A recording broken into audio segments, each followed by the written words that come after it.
Little House on the Prairie series by Laura Ingalls Wilder.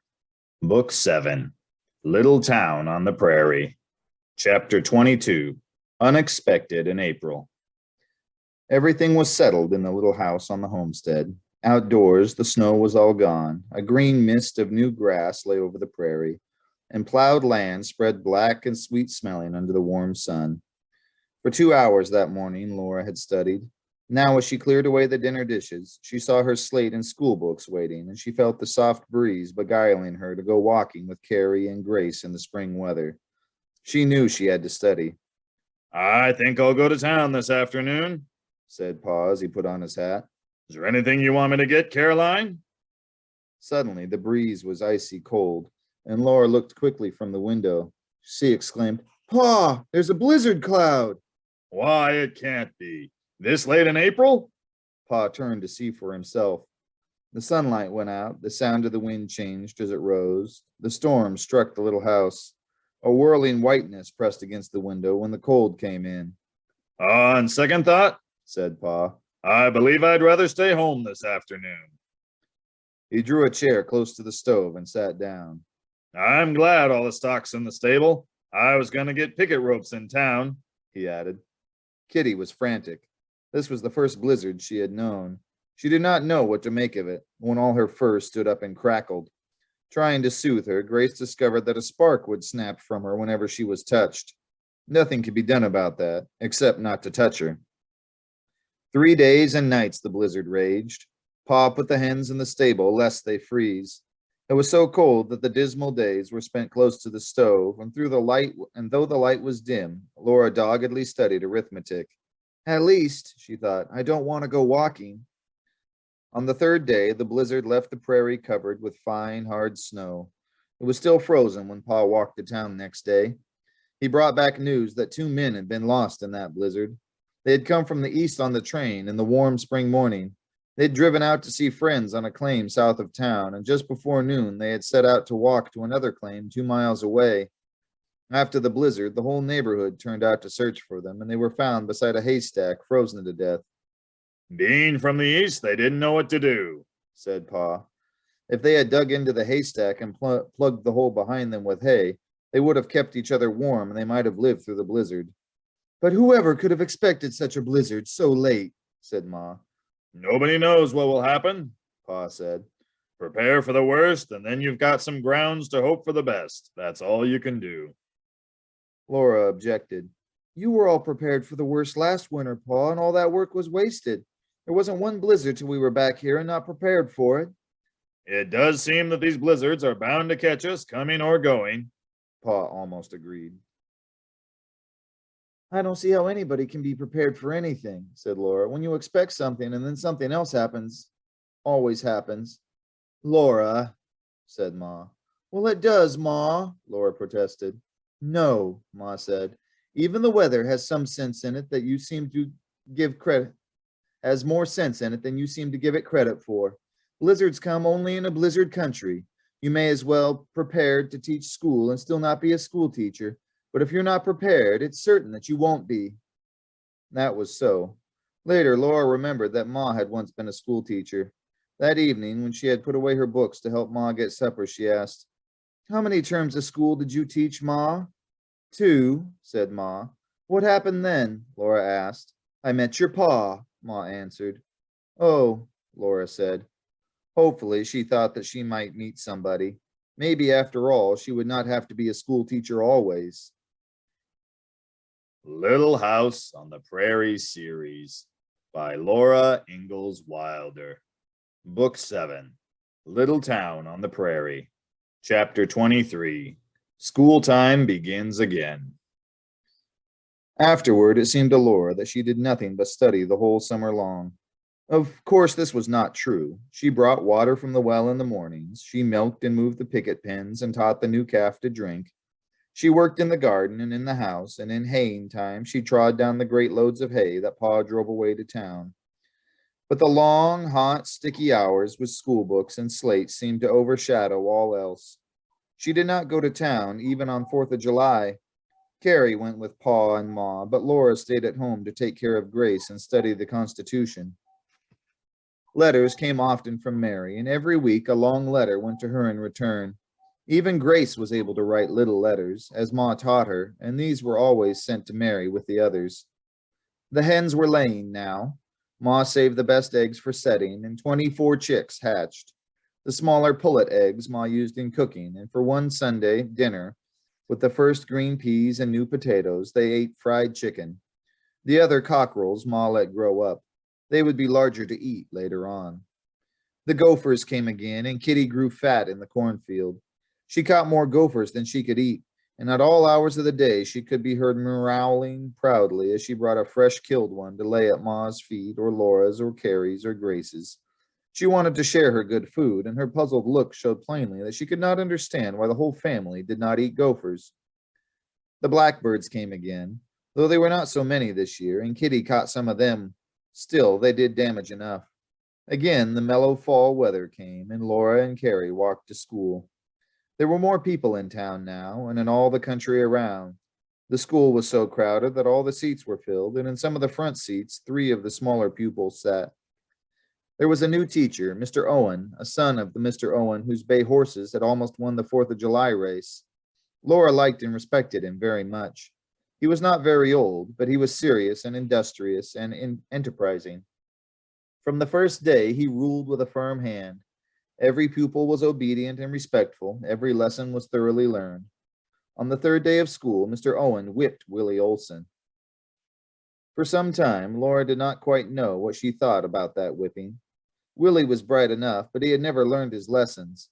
When he was called upon to recite, he let his mouth fall open, and all the sense went out of his eyes. He looked less than half-witted. He hardly looked human. It made anyone turn sick to see him. He had begun doing this to tease Miss Wilder. He seemed unable to collect his scattered mind enough to understand anything she said to him. At recess, he would do this again to amuse the other boys. When Mr. Cluett taught, he thought that Willie was a half-wit and required nothing of him. The habit had grown on Willie until now at any time he could be seen mooning about with his mouth dropped open and his eyes empty. Laura really thought that Willie's mind completely left him at these times. The first time that Willie goggled at Mr. Owen was when his name was asked for the school record. Mr. Owen was startled, and Nellie spoke up. "He's my brother, Willie Olson, and he can't answer questions. They confuse him." Several times that day and the next, Laura saw Mr. Owen glance sharply at Willie. Willie was always drooling and staring blankly. When he was called upon to recite, Laura could not bear to see his idiot face. On the 3rd day, Mr. Owen quietly said, "Come with me, Willie." He had his pointer in his hand. With the other hand firm on Willie's shoulder, he took Willie into the entry and shut the door. He did not say anything. From their seat nearest the door, Ida and Laura heard the swish and thud of the pointer. Everyone heard Willie's howls. Mr. Owen came quietly in with Willie. "Stop blubbering," he said. "Go to your seat and study. I expect you to know and recite your lessons."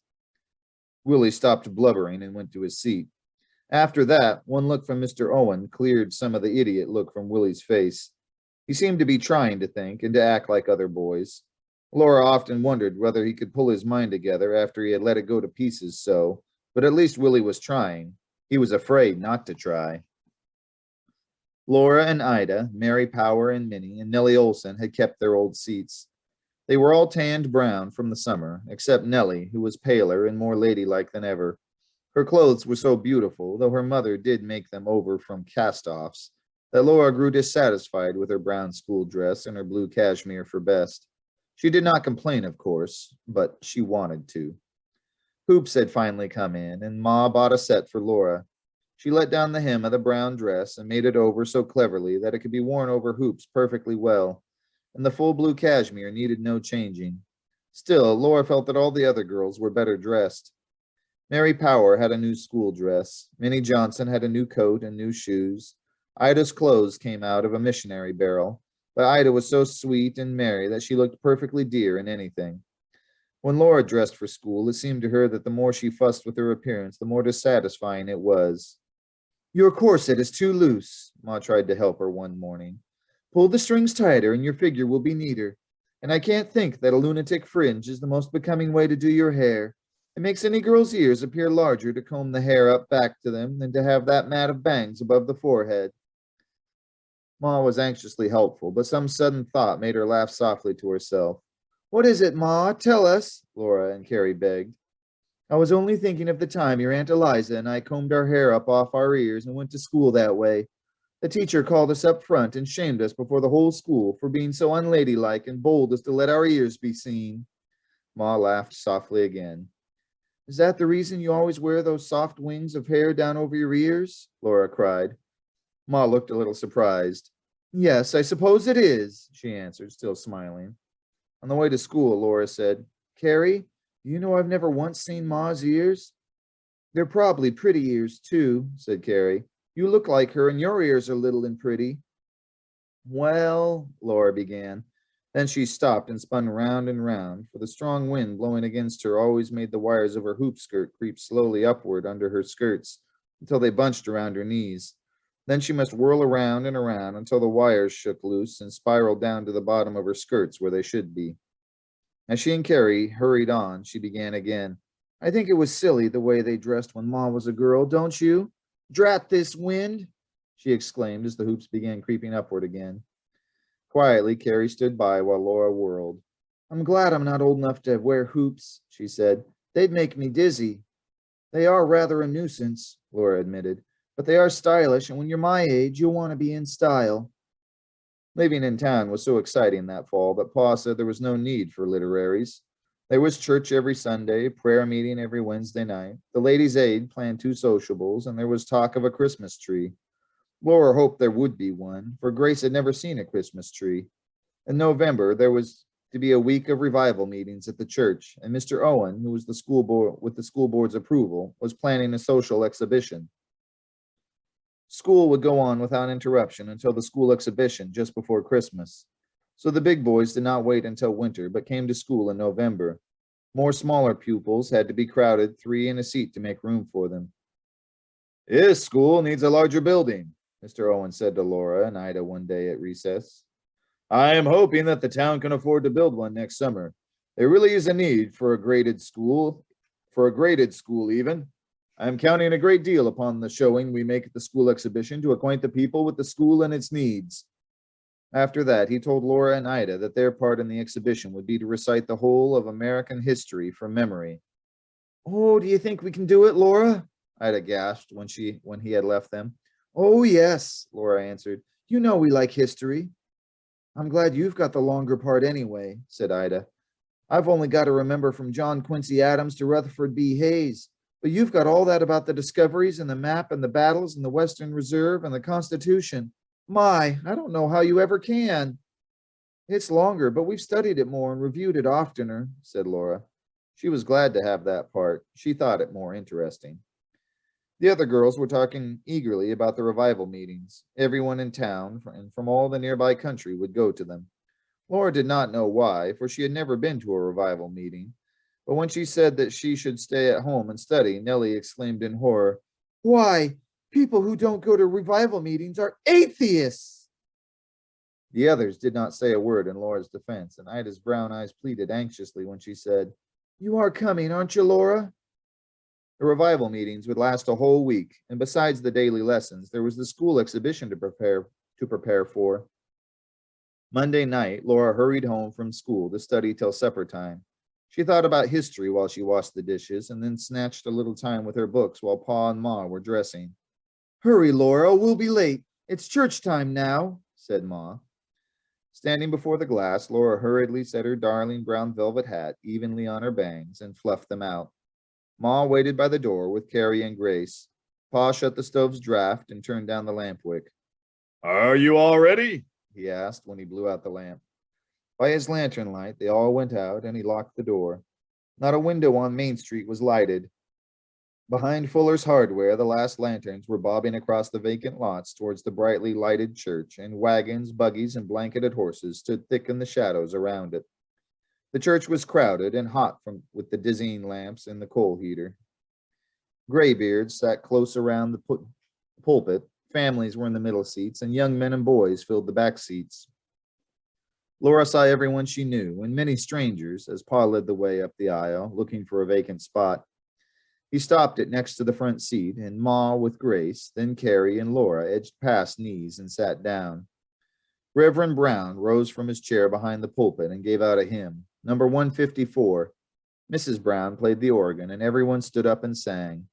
There were 99 that safely lay in the shelter of the fold, but one was out on the hills away, far off from the gates of gold, away on the mountains, wild and bare, away from the tender shepherd's care. If a revival meeting could be nothing but singing, Laura would have loved it, though she felt that she should be studying, not wasting time in enjoyment. Her voice rose clear and true as Pa's as they sang, "Rejoice, for the Lord brings back his own." Then the long prayer began. Laura bent her head and closed her eyes, while Reverend Brown's harsh voice sing-songed on and on. It was a great relief to stand up at last and sing again. This was a hymn with a dancing swing and a throbbing beat. Sowing the seed by the daylight fair, sowing the seed by the noonday glare, sowing the seed by the fading light, sowing the seed in the solemn night. Oh, what shall the harvest be? Oh, what shall the harvest be? Reverend Brown's preaching went on with the throbbing and singing. His voice rose and fell, thundered and quivered. His bushy white eyebrows raised and lowered. His fist thumped the pulpit. Repent ye, while yet there is time. Time to be saved from damnation, he roared. Chills ran up Laura's spine and over her scalp. She seemed to feel something rising from all those people, something dark and frightening that grew and grew under that thrashing voice. The words no longer made sense. They were not sentences, they were only dreadful words. For one horrible instant, Laura imagined that Reverend Brown was the devil. His eyes had fires in them. Come forward and be saved. Come to salvation. Repent, ye sinners. Stand up and sing. O lost lambs, flee from the wrath. Pull for the shore. His hands lifted them all to their feet. His loud voice sang, Pull for the shore, sailor, pull for the shore. Come. His voice roared through the storm of singing, and someone, a young man, came stumbling up the aisle. Heed not the stormy winds, though loudly they roar. Bless you, my sinning brother. Down on your knees and God bless you. Are there any more? Any more? Reverend Brown was shouting, and his voice roared again into the song, Pull for the shore. The first words of that hymn had made Laura want to laugh. She remembered the tall, thin man and the pudgy little one so solemnly singing it, and all the storekeepers popping from the torn screen doors. Now she felt that all the noise and excitement was not touching her. She looked at Pa and Ma. They were quietly standing and quietly singing, while the dark, wild thing that she had felt was roaring all around them like a blizzard. Another young man and then an older woman went forward and knelt. Then church was over, yet somehow not over. People were pressing forward to crowd around those three and wrestle for their souls. In a low voice, Pa said to Ma, Come on, let's go. He carried Grace down the aisle toward the door. Ma followed with Carrie, and behind her Laura followed close. In the back seats, all the young men and boys stood watching the people passing by. Laura's dread of strangers came over her, and the open door ahead seemed a refuge from their eyes. She did not notice a touch on her coat sleeve until she heard a voice saying, May I see you home? It was Almanzo Wilder. Laura was so surprised that she could not say a word. She could not even nod or shake her head. She could not think. His hand stayed on her arm, and he walked beside her through the door. He protected her from being jostled in the crowded entry. Pa had just lighted his lantern. He lowered the chimney and looked up, just as Ma turned back and asked, Where's Laura? They both saw Laura with Almanzo Wilder beside her, and Ma stood petrified. Come on, Caroline, said Pa. Ma followed him, and after one wide-eyed stare, Carrie did too. The ground was white with snow, and it was cold, but there was no wind, and stars shone brightly in the sky. Laura could not think of a word to say. She wished that Mr. Wilder would say something. A faint scent of cigar smoke came from his thick cloth overcoat. It was pleasant, but not as homelike as the scent of Pa's pipe. It was a more dashing scent. It made her think of Cap and this young man daring that dangerous trip to bring back the wheat. All this time, she was trying to think of something to say. To her complete surprise, she heard her own voice. Anyway, there's no blizzard. No, this is a nice winter, not much like the hard winter, he said. Again, there was silence, except for the crunch of their feet on the snow covered path. On Main Street, dark groups hurried homeward with lanterns that cast big shadows. Pa's lantern went straight across the street. Pa and Ma and Carrie and Grace went in and were at home. Laura and Almanzo stood beside the closed door. Well, good night, he said as he made a backward step and raised his cap. I'll see you tomorrow night. Good night, Laura answered as she quickly opened the door. Pa was holding the lantern up while Ma lighted the lamp, and he was saying, Trust him anywhere, and it's only walking home from church. But she's only 15, said Ma. Then the door was shut. Laura was inside the warm room. The lamp was lighted, and everything was right. Well, what did you think of the revival meeting? Pa asked, and Laura answered, It isn't much like Reverend Alden's quiet sermons. I like his better. So do I, said Pa. Then Ma said it was past bedtime. Several times next day, Laura wondered what young Mr. Wilder had meant by saying that he would see her that night. She did not know why he had walked home with her. It was an odd thing for him to do, for he was grown up. He had been a homesteader for a few years, so he must be at least 23 years old, and he was Pa's friend more than hers. That night in church, she did not mind the sermon at all. She only wished she need not be there when so many people all together grew so excited. She was glad when Pa said again, Let's go. Almanzo Wilder stood in the line of young men near the door, and Laura was embarrassed. She saw now that several young men were taking young ladies home. She felt her cheeks flushing, and she did not know where to look. Again he asked, May I see you home? And this time she answered politely, Yes. She had thought what she would have said last night. So now she spoke about Minnesota. She had come from Plum Creek, and he had come from Spring Valley. But before that, he had lived in New York State near Malone. Laura thought she kept the conversation going quite well until they reached the door where she could say, Good night. Every night that week, he saw her home from the revival meeting. She still could not understand why, but the week soon ended so that again she could spend the evenings in study, and she forgot to wonder about Almanzo and her dread of the school exhibition.